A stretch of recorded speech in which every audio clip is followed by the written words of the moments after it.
You're listening to Last Word Radio, where you get the last word.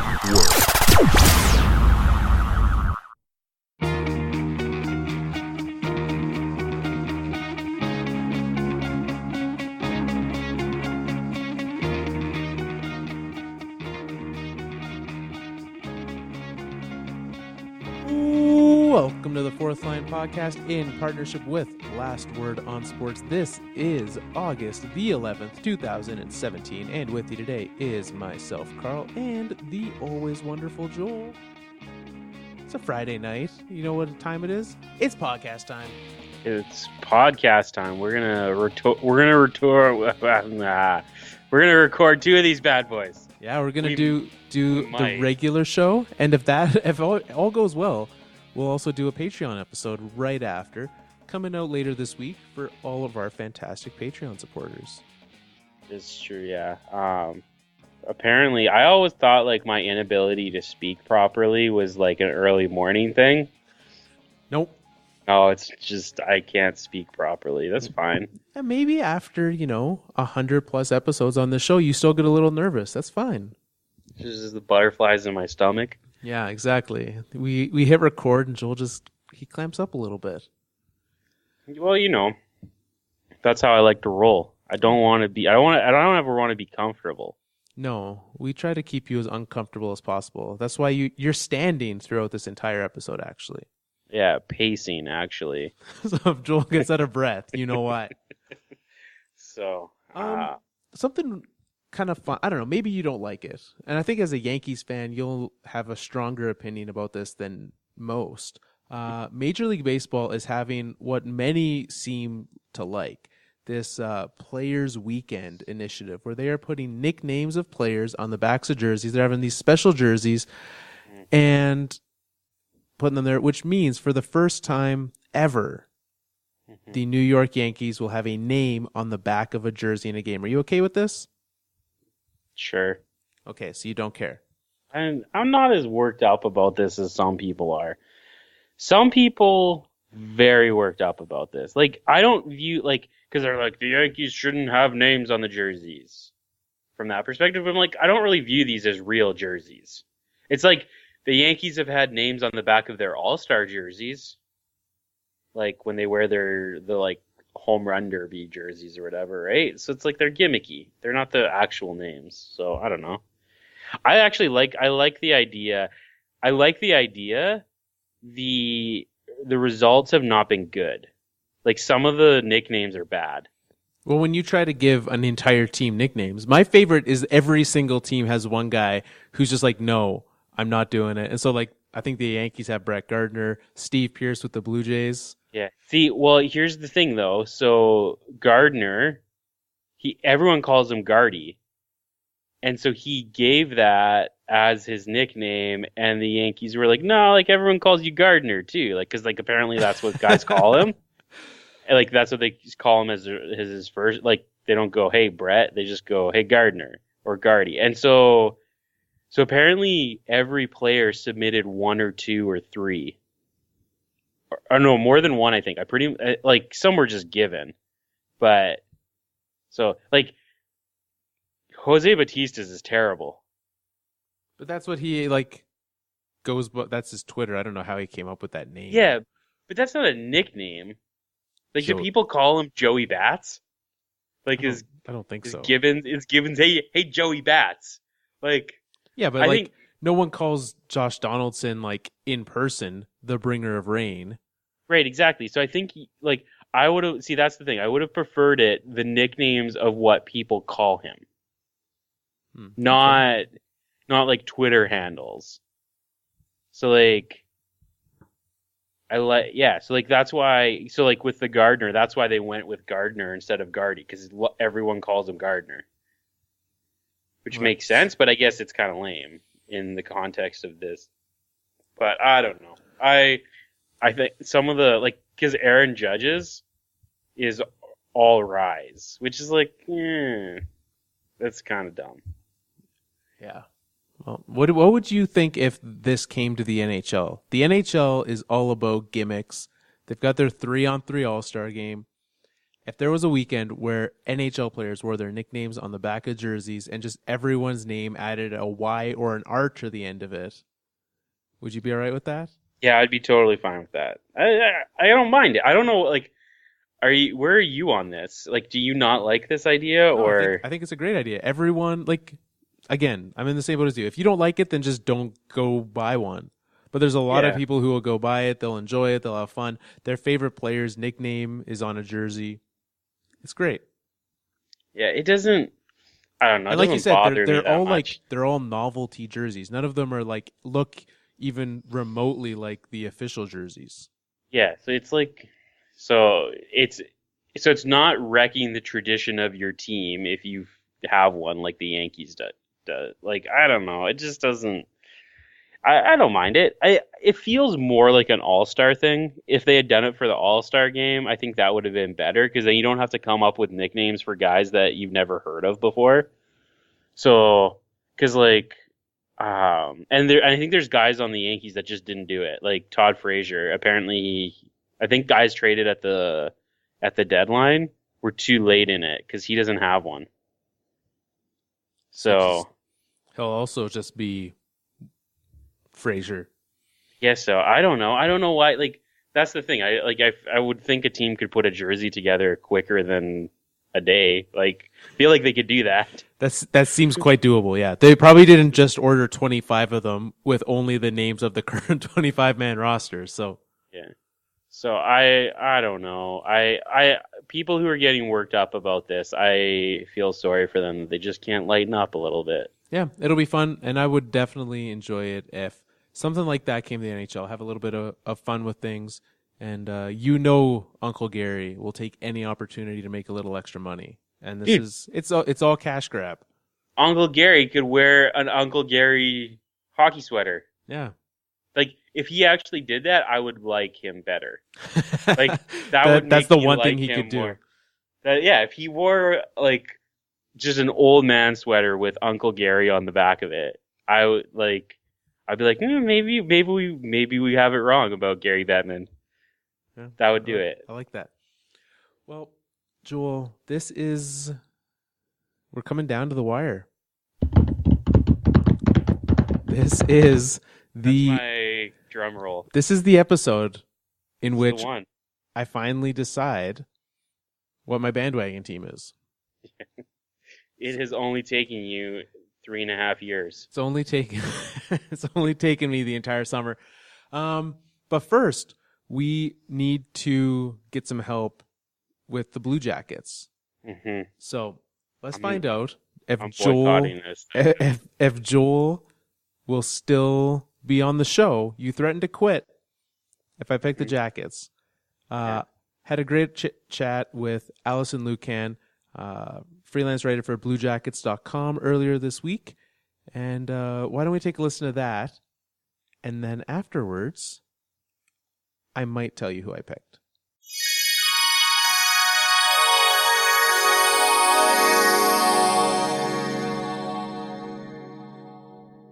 Welcome back, everyone. We are very excited today to have with us Allison Lucan, freelance writer for Bluejackets.com, obviously covering the Columbus Bluejackets. Allison, thank you very much for being here to help me decide on my bandwagon team.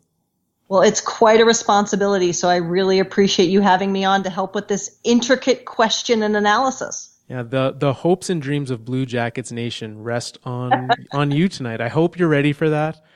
Let's get into it. So, why should I cheer for the Columbus Blue Jackets this hockey season? It's a great question. And there's a ton of reasons, I think. And we'll start with some of the fun stuff. I think that the Jackets have a great jersey, in my opinion. They have a great arena. It's an awesome place to watch hockey. But I think what's really great about the team on the ice is that they're young. So you're really watching the beginning of a window opening for a team that's looking to be a contender versus a team that might be, clawing to still stay in contention. And I think what else is really cool about this team is that they're young as a franchise. So it's fun to be in on the ground level, right? It's fun to say, I was there for the first time they did this and the first time a player did that. So it's just a really cool time to be part of a team that's starting to get their act together. And I mean, my gosh, you get to watch a 2-time Vezina winner play in net, and you've got great players on the back end, some exciting forwards on the front end. So it's an easy team to cheer for. It's definitely who you should pick. Well, and obviously making the top 3, one of my favorites. So I don't need to be entirely sold, but definitely some questions. I love the fact that this team is young. They're fast, they're exciting, and they're kind of, because they're all coming up at the same time, or relatively speaking, they're all coming up at the same time. They're so tight knit. Yes. And I love a guy. I personally love the Panarin trade for the Jackets. Yes, Huge, for sure. Huge get. So a team that, to me, they made the playoffs last year, and I think got better in the offseason. Am I right about their offseason moves? Yeah, I think that the Panarin move is a really good choice for them. I think that to be really, really comfortable, I'd like to see them make one more move. They were mentioned to be in the Duchesne movements. So I think if that happens, that's a slam dunk to really make them a contender. But I'd like to see them maybe shore up their bottom 6. They have players who can slot in there, but you've got some youth there, some unproven talent. Pierre-Luc Dubois is kind of a wild card there. Does he make the NHL roster out of camp? We don't know. So they're solid, particularly in the top 6 and on the back end, but I'd love to see one more either veteran move or like a Duchesne play that kind of shifts everything around to really shore up that bottom 6. Well, and with the Avalanche being my main team, I think if they did get Duchesne, that really would lock it down. Be a lock, yes. Yeah, I would, I could still wear my Duchesne jersey and not even feel sad about it. Still representing him, and now also the Jackets a little bit. So absolutely, yeah, that would work out perfectly. So when I'm thinking, obviously watch the Jackets, watch them in the playoffs this past season. But if I were to be entirely new to the Blue Jackets, how would you describe to me their style of play? Well, I think that's actually part of the fun and maybe the mystery of the Jackets. So 2 years ago, they changed coaches, obviously, to John Tortorella, and they had been a bit of a dump and chase team. And then Torts comes in and, the majority of people roll their eyes and say, oh, here we go. But this past year, Torts really surprised a lot of people because he did unleash that back end and really drove his offense with the young defensive players he has. And so I think now the style of play is really speed, like you already mentioned, activating the back end and leveraging skill. It's another reason why I think they really wanted Panarin to come in, is taking that step to be a team that's like those teams that have been winning in the league. And I am actually interested because I wouldn't be surprised if Torts throws us another curveball when he tells us how he expects this team to play come September and October. Well, and, we were going to get to Torts. You mentioned a lot of people rolled their eyes. I was one of them. And quite honestly, Torts is the biggest thing standing between me and picking this team. I think if it was almost any coach, if they had just, brought up Jared Bednar, I'm okay with him as my coach. We'll see what he does in year 2. But Torts, I can't get my head around it. Sell me on Torts as my coach. Well, and I'm going to admit some bias here because he's been very generous with his time and thoughts with me. But I also was actually on a plane when that transaction happened and kind of was like, oh my gosh, what's going to happen here? I've been shocked to see what the man is really like.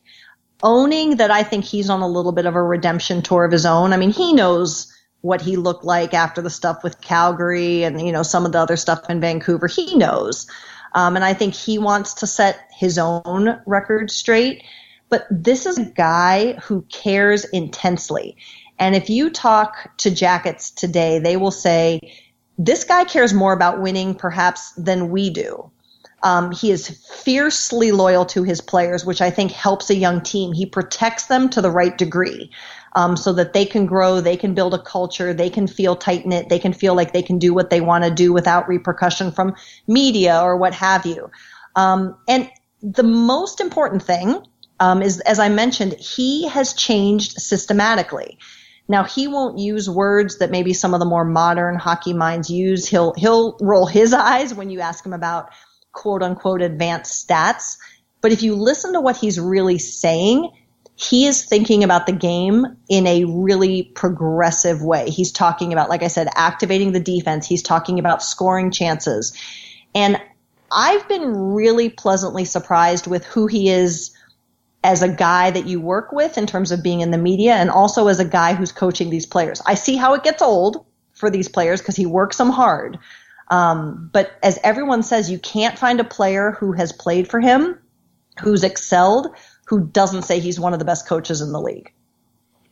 Well, and like I've kind of had that issue. Obviously, you know, I live in Calgary, and so Sure. I saw very firsthand and had the other side of the coin with the Vancouver incident. Right. And so, but then I've seen it, and, you know, there was a number of stories coming out of Columbus this year about, you know, the off ice things that he does. Yeah.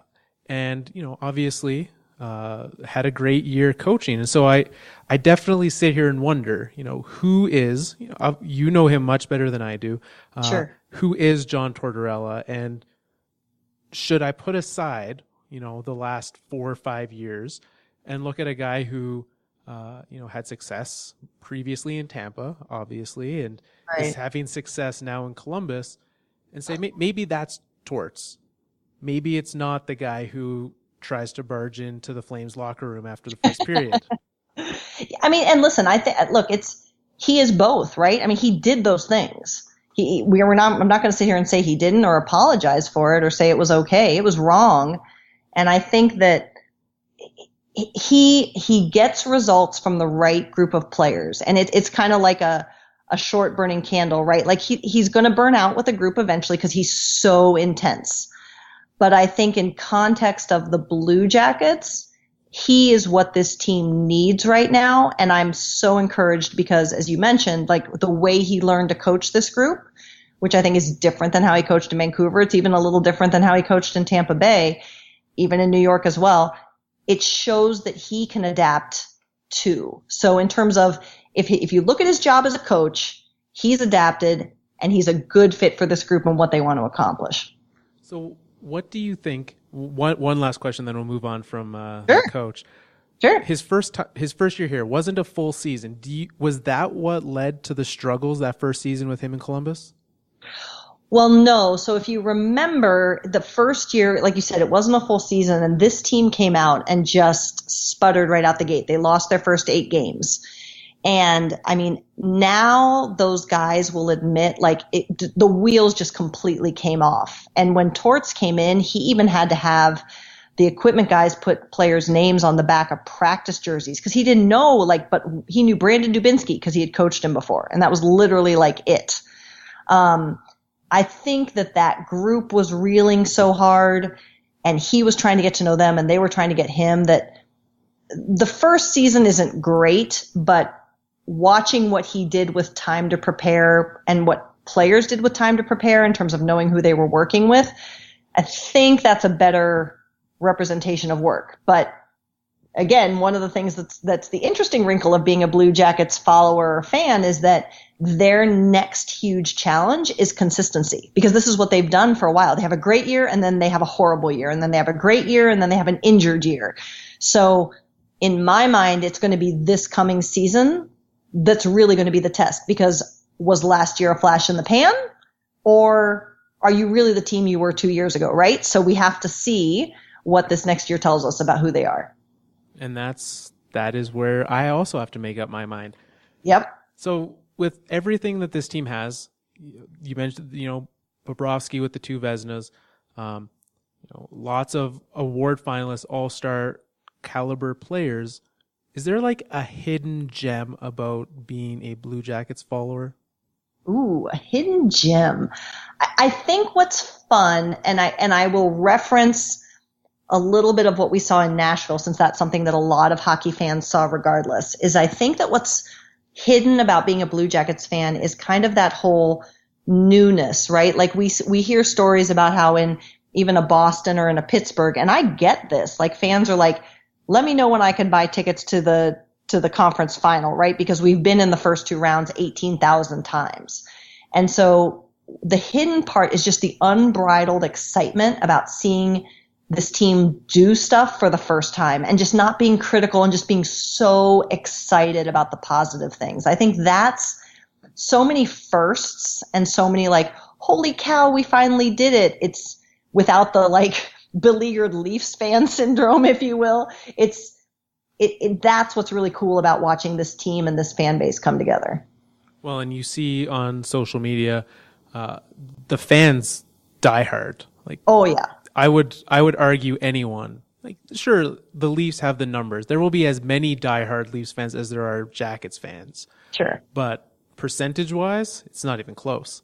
Oh yeah, and that's such a great point. I mean, the history of this franchise has been rough, and so the people who are in, and they've been in through so much. And so, like, I mean, you know, there's people who've named their kids Nash after Rick Nash because they love this team so much. So it's pretty cool to watch this fan base start to cement and really be a thing, you know? Oh, absolutely. Now, what I want to know what I'm getting myself into, the good and the bad.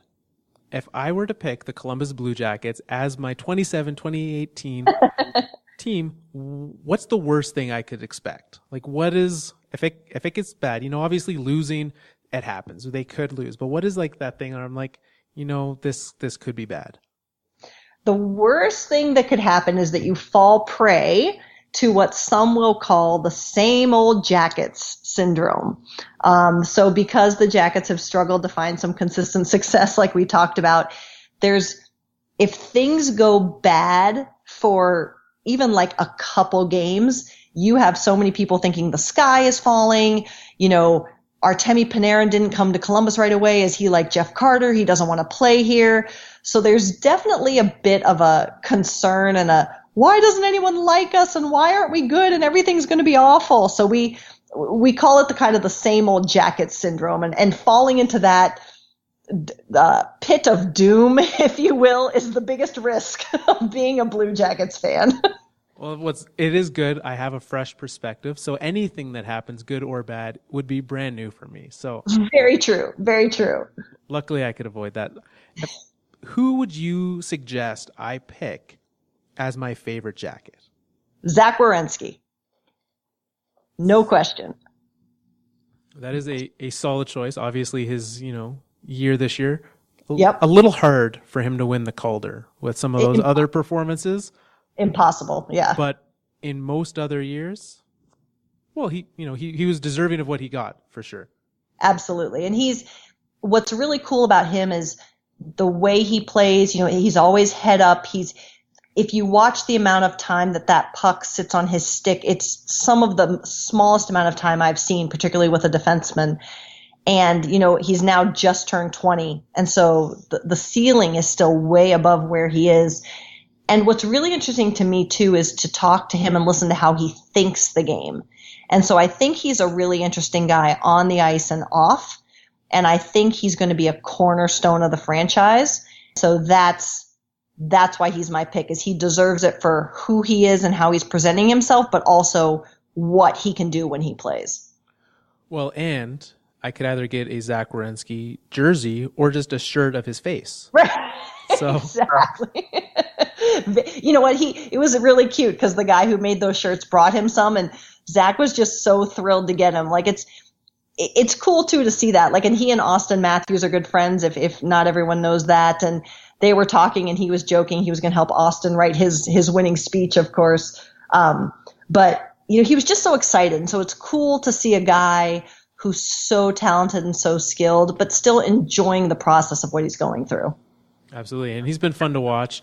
I think not everyone knew throughout the entire season what he was doing in Columbus, and it was a ton of fun watching him play. And definitely, as he keeps getting better, you said only 20 years old. Like, he's going to keep getting. He's going to be a good one. So, absolutely.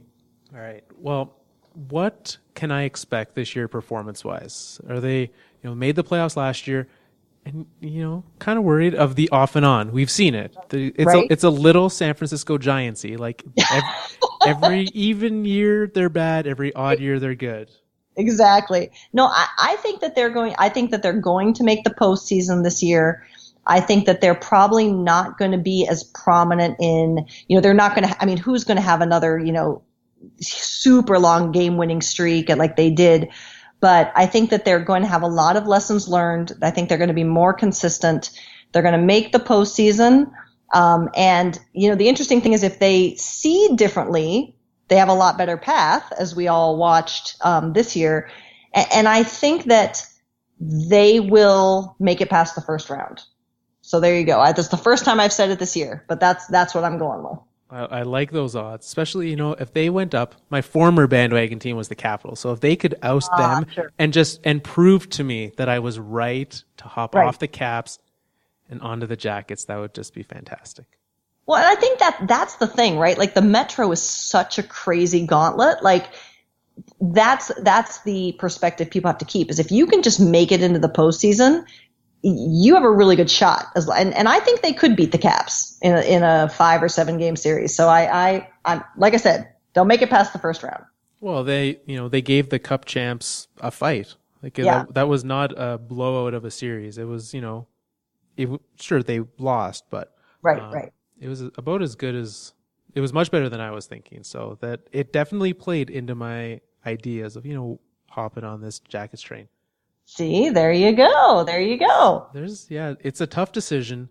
Obviously we know you would want me to pick the Jackets, but we'll see. I'll have the rest of, a week or two to figure this out. Allison, thank you very much for coming on, for sharing with me why I should jump aboard the Jackets train.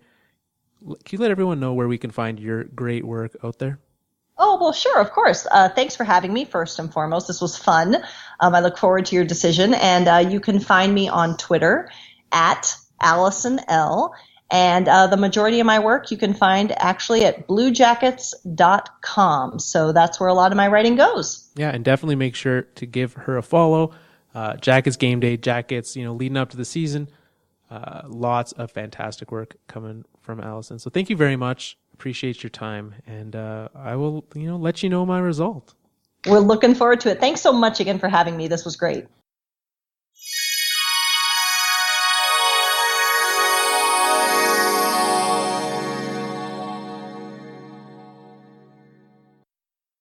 Well, Joel, we're getting close.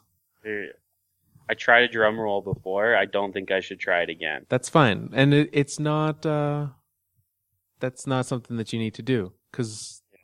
So the Blue Jackets. Yeah. They are a team that I like. What I liked when I picked them as one of my final 3 was the fact that I like that they're young, they've got some talent on the team, and they're on an upward trajectory. Potentially. And, yes. And I think, that's something that we talked about just a second ago about how they're up and down, good year, bad year.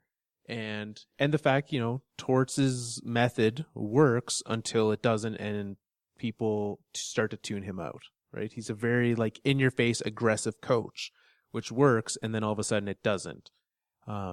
So we'll see how long that lasts. But for me, that's why I picked them. I like them. They're, they're fun to watch. There's likable young players, and I want a team that I can cheer for that has something like that.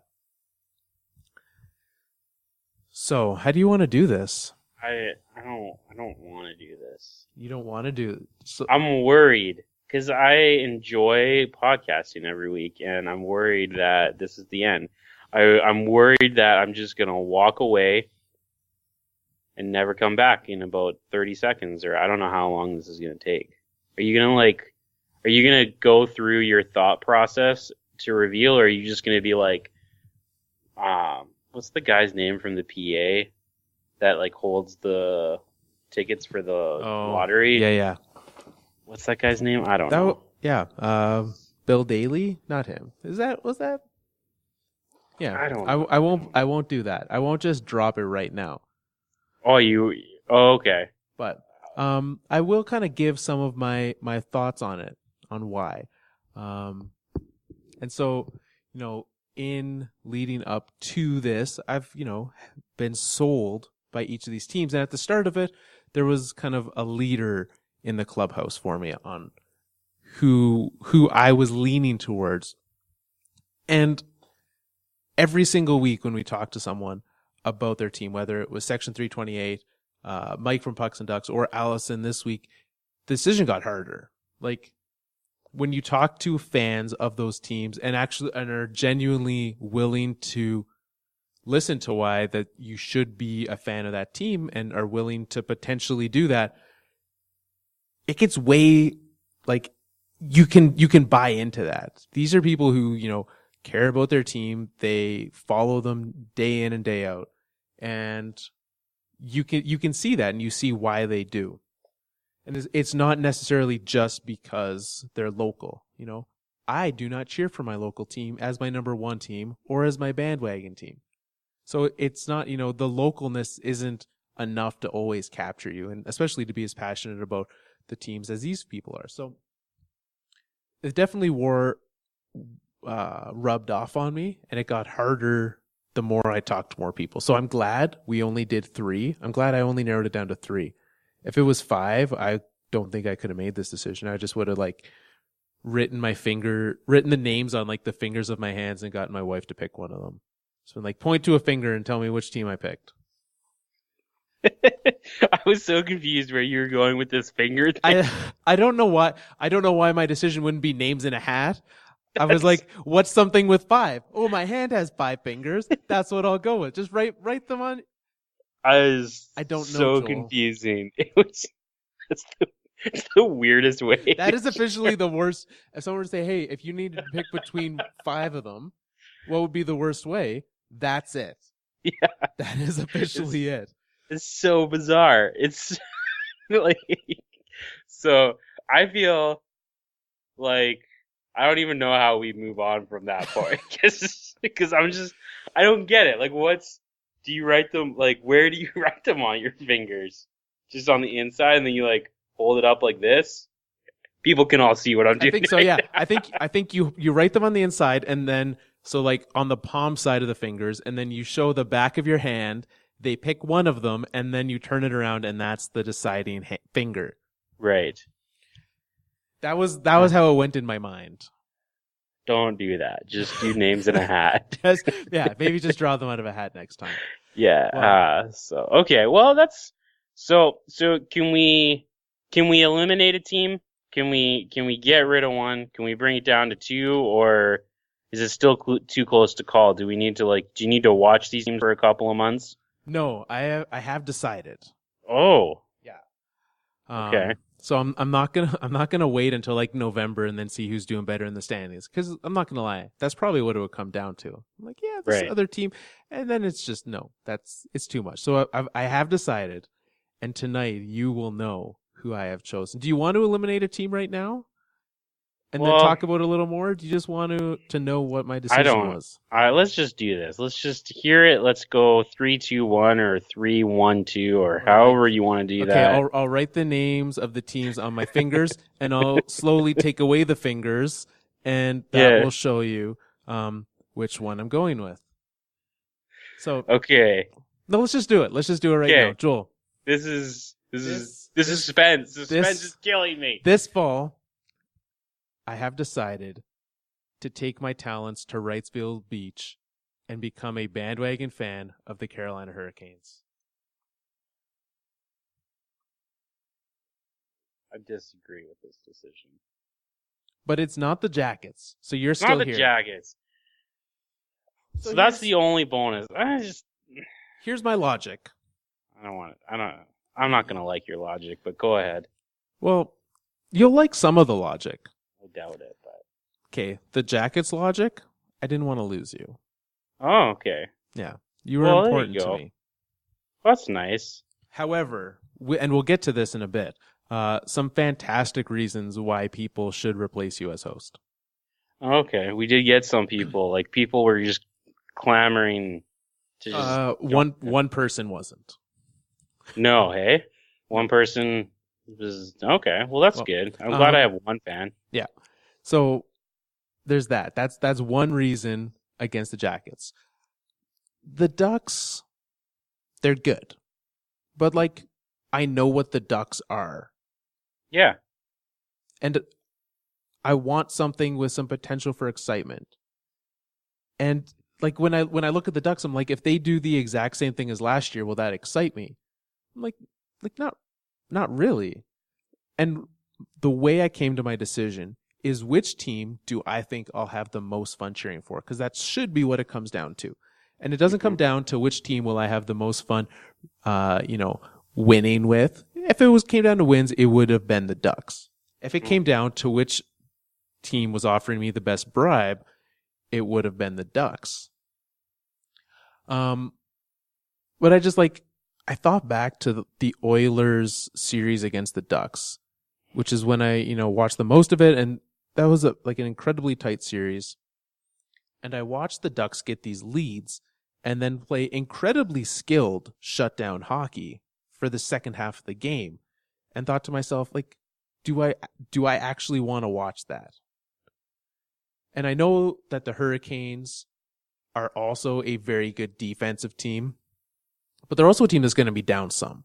So they're going to have to play a style of defense that can push the play, and so they can use these talented young defensemen in a way to spur on the offense and not just play in the system that shuts it down. Right. And so I didn't want to watch that much like quality system hockey. I wanted to watch some hockey that I could have fun with, have some guys who are young and fast and talented, and a team with some potential that could surprise some people. And I know, like, I saw the Hockey News put out their Stanley Cup prediction today, and they had the Hurricanes making the playoffs as the wild card. And if you make the playoffs as the wild card, you'll probably lose, but you might win. You never know. Yeah, I see. That's my problem with the Hurricanes pick, is that I'm not convinced they make the playoffs. And I'm not either. Like, I'm not picking them because I'm like, okay, they're going to make the playoffs. But if I look at the other teams, like, how much more confident would you be that the Jackets would make it than the Canes? Not, but I wouldn't have chosen the Jackets. Right. Well, because as I was thinking about this, as far as, like, if I'm choosing a bandwagon team because my team's terrible, I want a team that I know is going to make the playoffs. So I got a team in the race come playoff time. But what do you do? So, like, what happens now if the Hurricanes don't make the playoffs? Then I just pick a different team and I just watch, like every series, I just pick, who do I want to win this series? And I go from there. This is just team after team. Before we know it, Carl's gonna have like 10 banners on his wall, just making so that of all these different teams. Well, no, I think because, like, every time I'm watching a playoff series, there's typically one team I want to win and one team I want to lose, and that's just what it would come down to for the playoffs. It wouldn't be I want this team to go the whole way. Arguably, it could be like this year when I picked Pittsburgh to win. I was like, okay, I want Pittsburgh to win. That's my pick. I want to be right. So, okay, well, I'm glad I don't have to leave the show, because I would not have tolerated your Blue Jackets love. Well, they finished a solid. I didn't bother picking Ducks Jackets, so, like, they can both just be a tie for third. Okay, so, and you didn't decide to take the bribe and get a jersey? No. Like, that would have sold me. Just immediately. Done. No, don't even worry about it. And even the fact of, we talked about it when Alice and I were chatting. I saw some tweets about it, of the potential of Matt Duchene in Columbus. Also, the only reason I would have potentially delayed this decision was to say, what if Matt Duchene ends up in Columbus? But there's also been rumors of Matt Duchene ending up in Carolina. So Matt Duchene's not getting traded. And that's the other side of it. So I looked at that and I was like, oh, maybe I'll wait. Because if he ends up somewhere, sure, I'll follow him. But I decided not to. I'm looking forward to what the Carolina Hurricanes have to offer me this year. It's going to be a lot of fun. Well, there you go. Suspense over. There it is, folks. Now you know. Carl is going to be cheering for Jeff Skinner and friends. And Sebastian Aho and the rest of former Blackhawks. Yeah. So there you go. That's the Blackhawks Junior. That's really why you chose it. Because I can't pick the Blackhawks because they're in the same division. Yeah, so you're like, oh, if I just do this, it'll be good. It's like I'm cheering for the Blackhawks, but not exactly like it. So there you go. I like this. Yeah, well, I like that. I like that we have closure. That's what I like. You just wanted closure. Yeah. I wanted to know. I wanted to know if I was going to be around anymore. And you are.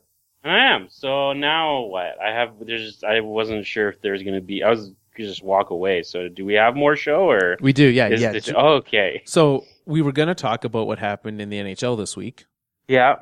And we did because nothing happened. So let's carry on to some listener feedback. Mm-hmm. We put out there the question: what reasons do you have to replace Joel? We also put out there the reason, or a second question, and maybe we'll get to this one. Maybe we'll let this one stew another week. If Carl and Joel were to run a subreddit, which subreddit do you think they would run? Other than my Adele one. Other than Joel's Adele subreddit that he's already running over there. Yeah.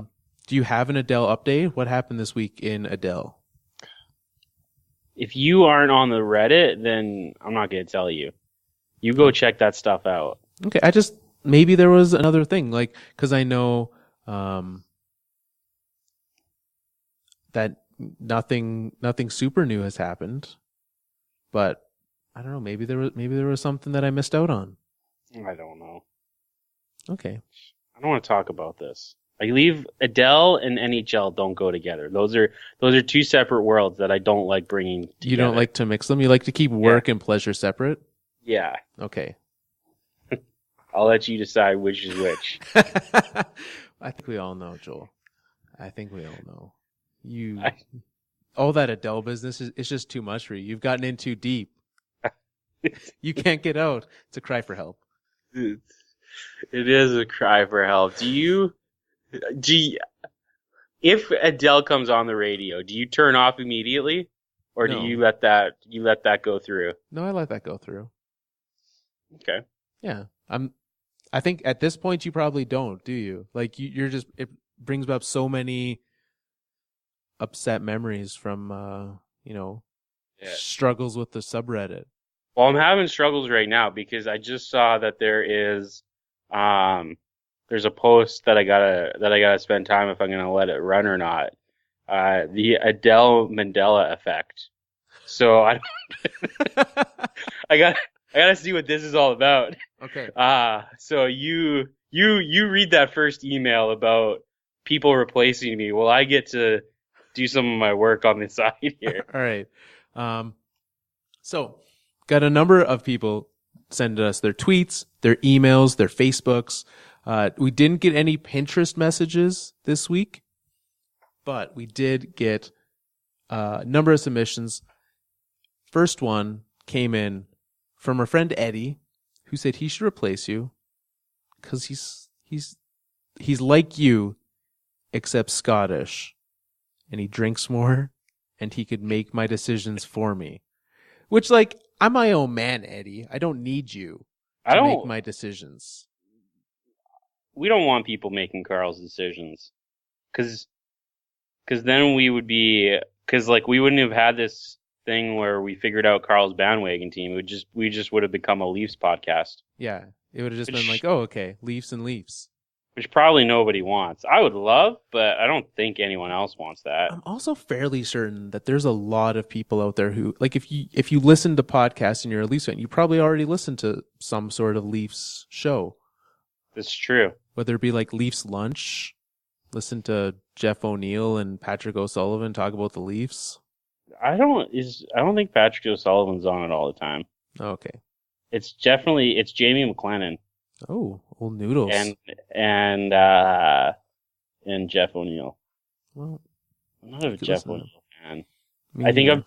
I think I'm tarnished because like he was a Leaf for a while and not a pleasant experience in my life. So Well, that's okay, fair. but yeah, no, we don't need someone to make your decisions. I don't know. That would be because because if I would just made your decisions, then you wouldn't even talk. It would just It's be true. a It would one-man just show. You would just send me the script beforehand. So really, Eddie just wants to take over the entire show and doesn't. Just, he wants to be a just the Eddie one-man. show, yeah. The Eddie Fourth Line podcast. Brought to So you by Eddie. He's wanting your job too. He's coming for me. No, that's not going to Oh. fly. Okay. And like if Joel was sending it to me, he would just send me an email with Adele lyrics. Here, just say this week. All right. Joe from Tampa Joe. Tampa Joe. He sent in his thoughts on what should happen if you get replaced. Except he didn't actually have any reasons why he should be. He had a number of other people who should be. Okay. Yeah. So Let's hear some suggestions. he came up with 3 different people who could be hosts. I think one is a little Florida bias from him. So Okay. well, 2 of them are actually. Maybe not. All right. First one, Shane Doan. He says great locker room guy, great with the media, and he would slide right in the family-friendly atmosphere. Yeah. I think you guys would just agree about everything, though. Just me and Shane Doan? Yeah. Yeah. You just be like buddy. Yeah, that's fine. Then we could Go ride horses. yeah, exactly. Yeah. I think my wife would like that way more than me if Shane Doan replaced you. Okay. That could be a problem. Next up, Ryan Tannehill. With his current knee situation and his contract in flux, he would make a great addition to the pod. He could work on his mic ability if he doesn't make it back onto the field and would bring some interesting takes. Here's my thought. I didn't know Ryan Tannehill knew anything about hockey. Yeah, that could be problematic. I think that's the biggest weakness. The fact that apparently he doesn't have any current mic ability, which not a prerequisite for the show. Useful, but maybe at least have mic ability or hockey ability. You need to bring one of those, Ryan. He could replace me on the 5th line. Oh yeah, and we might send out a tweet to him. Right, but not. Whoa! I'm not leaving. Oh, okay. I thought you weren't leaving this show. That's. Oh, so you're just trying to get rid of me now. Mike and I might have to talk. We might have to backpedal a little bit there. We'll talk about that later. Last person Joe suggested, Jaromir Jagr. He's played for almost every team. Why not a stint on the 4th line? Yeah, I mean, see, that worries me. That suggestion. Because that's an actual thing that could happen. Yeah, he's got nothing else to do, and he's got personality. Yeah, that's true. I was wrong. Joe has one more suggestion. Okay. Making his second appearance on the show today, Uncle Gary. Uncle Gary. Joe's logic. Now, obviously, this is the one I would pick the least.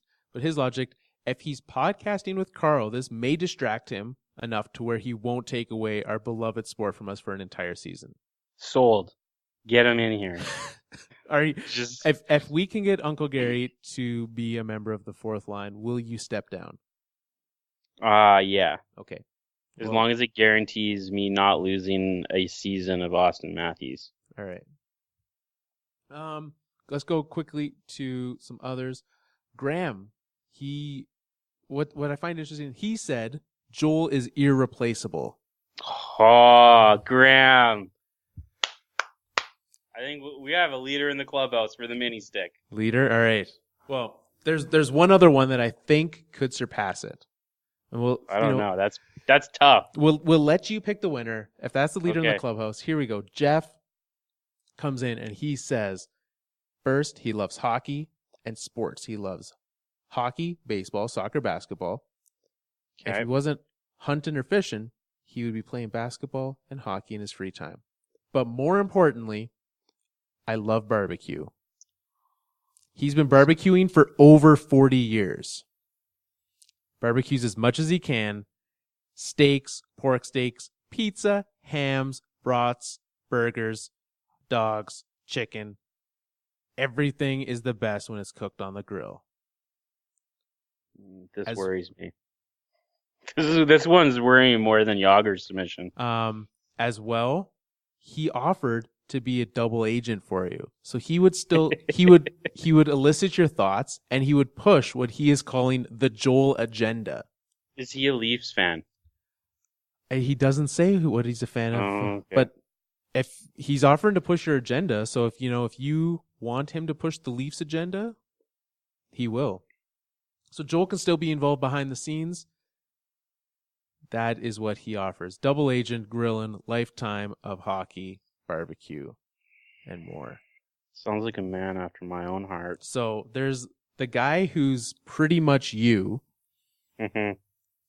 And then there's the guy who sucks up to you. Well, it's got to be Jeff, I think, because the question was why, like, who would be a good replacement, or so there wasn't, as much as I appreciate Graham, and really we should probably or we just give them both mini sticks. We got to get rid of these things before we get new swag. Which that's been one step closer. One step closer. So are we doing that? Are we giving them both? Yeah, let's do it. All right, there you go. 2 winners. 2 winners. Graham and Jeff. We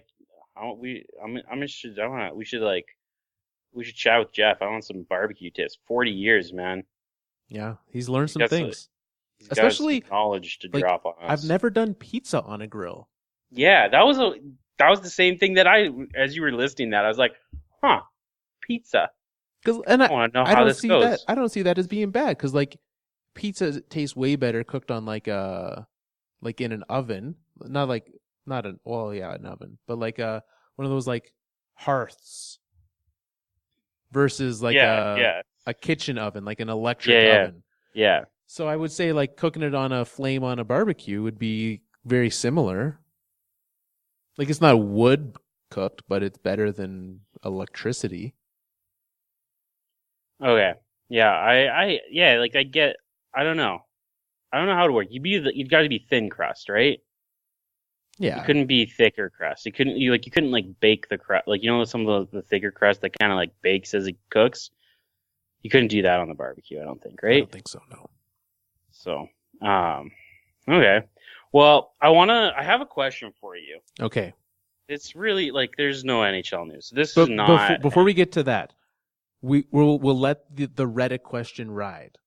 Right. So, I was gonna see how long this conversation went, because I have a question that I need your advice. Okay. Well, I've already. That's my suggestion. Let's give folks another week. If you think that we could run, or what subreddit other than Adele do you think we're running? So far, most of the submissions are not actual subreddits that exist, which I find very interesting. So we could actually start one. We could actually run all of these subreddits, yes.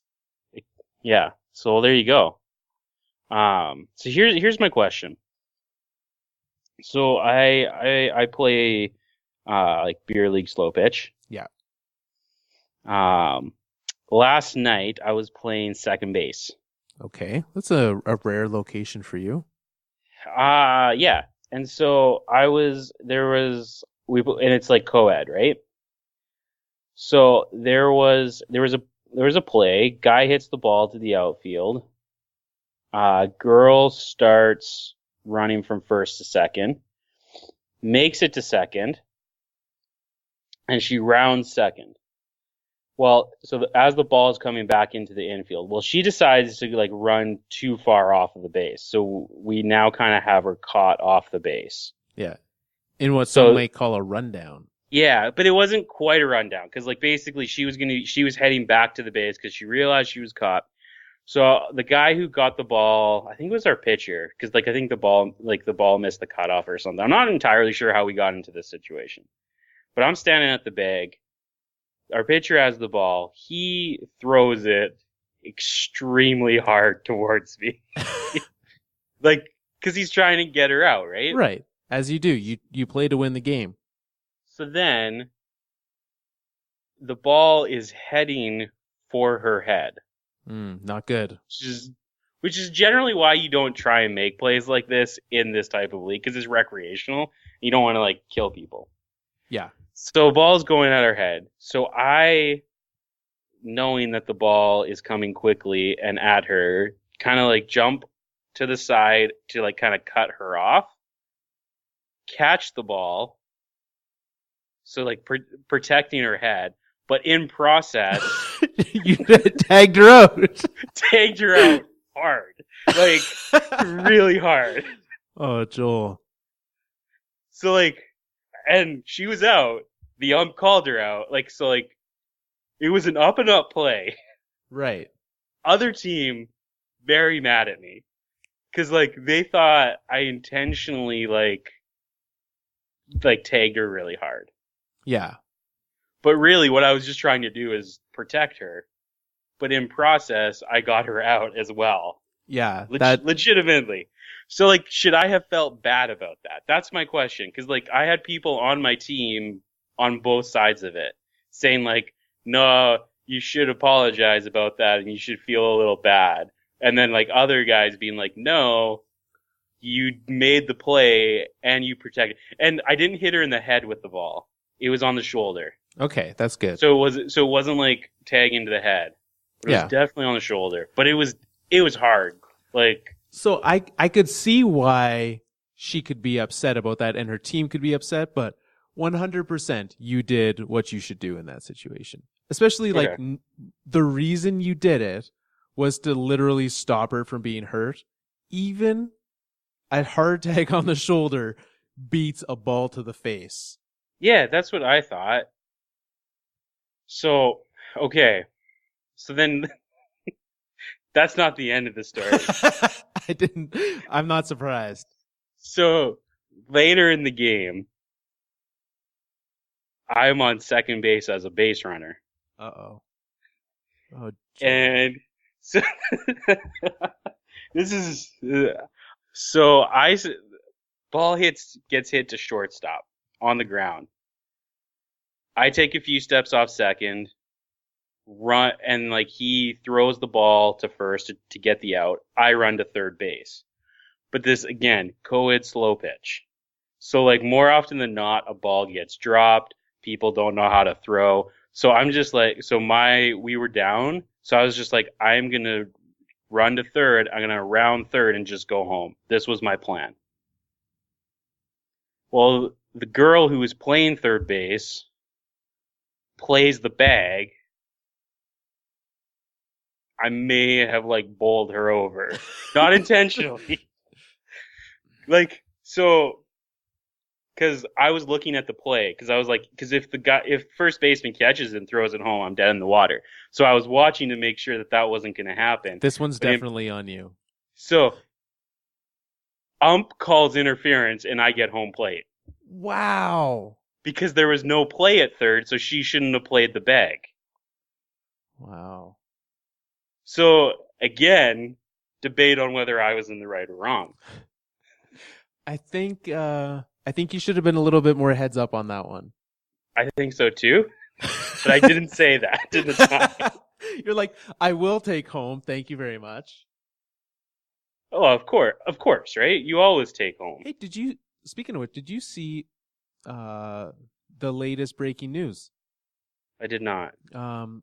It is officially official. Well, the paperwork has been signed and is on the way to the commissioner's office. Mr. Derek Jeter is officially the owner of a baseball team. Oh, I did see. Okay. I wasn't sure. I thought you were talking hockey. No, there is no. Let's see what hockey news is out there. None.